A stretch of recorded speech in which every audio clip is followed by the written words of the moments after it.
Hi, this is Aaron Friedman, and today I'm going to do a DraftKings and FanDuel tutorial for college football DFS. So let's start with DraftKings here. I have the lobby open. Um, so generally for main slate at Superflex, you're going to want a second quarterback because those give you the highest floor and usually the highest ceiling also. So sometimes with DraftKings, the pricing is hard to sort through since um I don't know. Sometimes the pricing's frankly inexplicable. You can look at, um, I mean, there's no end all be all metric, but fantasy points per game can help,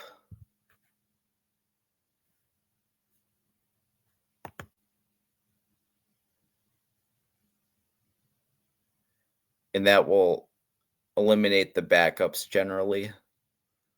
Um, Sometimes the pricing doesn't make sense. Sorsby's been one of the better quarterbacks in the country, and he is under 7K, so I think he's an easy play. You can go with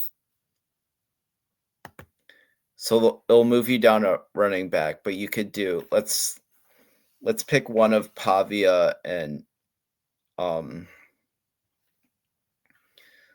I like how Ty Simpson's been playing. This is a very good price. Um Ryan Brown, somebody I'm also interested in GPPs, but that might be I don't think he's not cash safe. So let's plug in Simpson.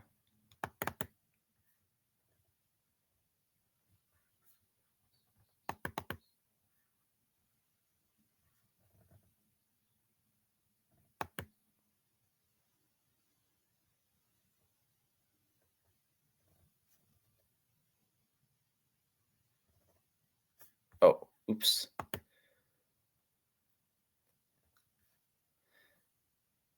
I got a little carried away. Okay, so running back,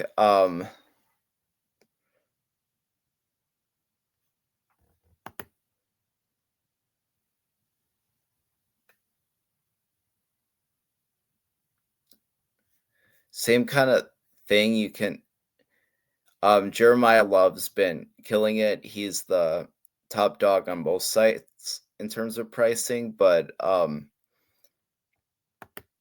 I think you could put in somebody like Katron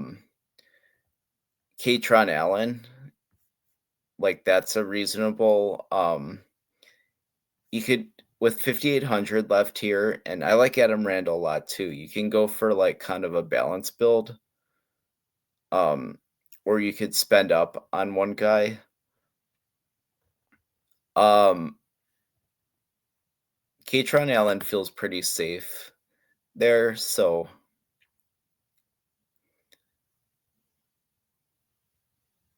then you have 5,900 and you could look at receivers now. You can stack in college football. Um Stacking I wouldn't call a must, but it's still very good. Um Bernard and Allen have been the wide receiver ones for um their teams, so that's fine. And you have plenty of money for them. Um Hank Beatty's another guy I like. This is a pretty fair price for him. So I might punch him in also. Um oh, the Louisville guys are cheap. So I don't know. This week I could see doing a wide receiver in flex. Um Sometimes you'll get people produce like Riley and McGowan, but now they have a tougher matchup today. Um Maccabee's kind of interesting too. He catches a lot of balls. And then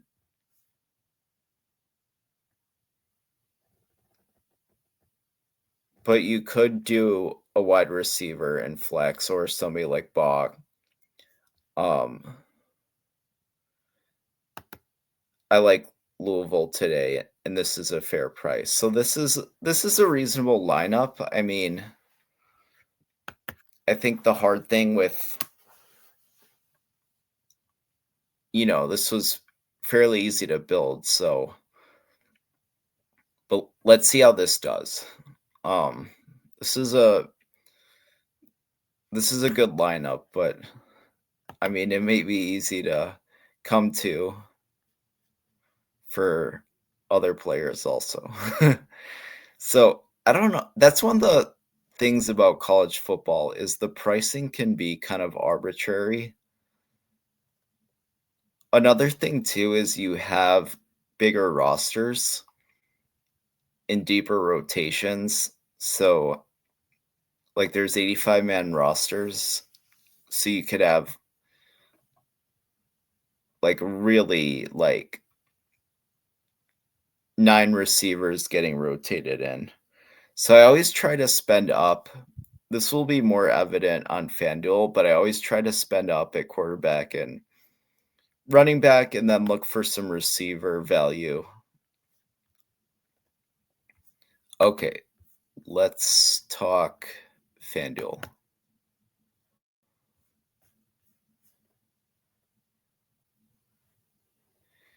Sometimes I don't like the high-end quarterbacks on this slate. So Jeremiah Love is the most expensive guy, even more expensive than the quarterbacks. But let's say you do the same thing with Simpson and Sorsby. We're left with 7,500. The pricing's generally a little tighter. Okay, so we think Simpson's kind of expensive here. We could look at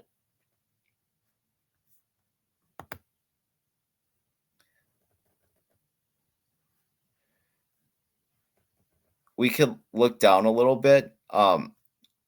Josh Hoover I like for Colorado.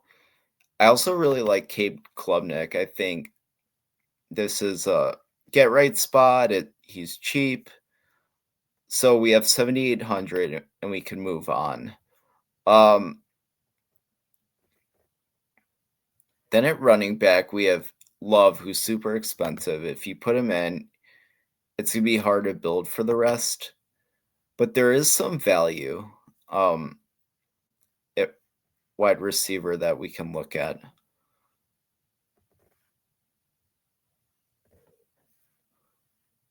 And then even some if you go down to Bo Jackson, he should be the dominant running back for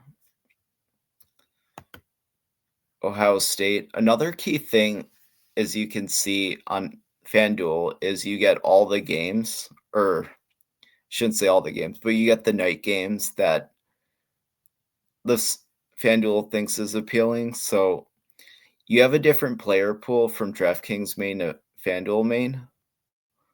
So that's a consideration too. Also, if you're playing the late slate, it's like how much do you want to double dip? Sometimes I'm reticent to like double dip into using a player for the entire day. Because college football is a TV sport. So you can build around the early window, the 2:30 window, central, and then the PM window. So I think that's one of the things that makes it great is you get like 3 or 4 rounds of college football.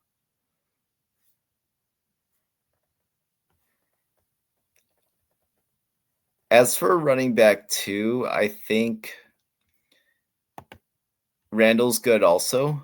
And then that leaves us with a good amount of value for wide receiver. So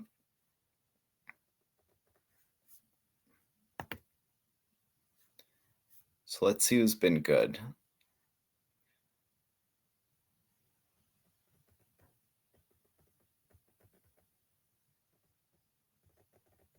Sometimes you have to watch if the player hasn't played all the games. Mosley hasn't played at all. He should be back today.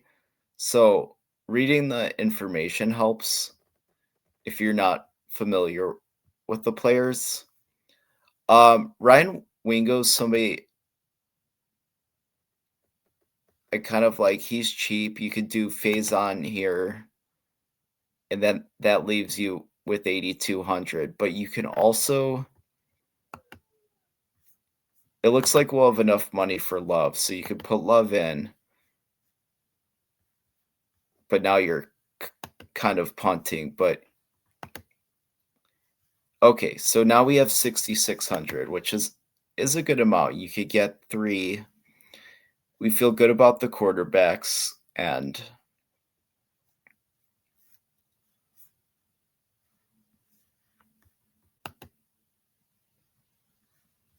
now we could look at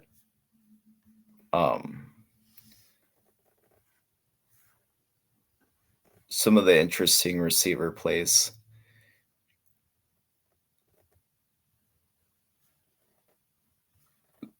You could look at Stowers.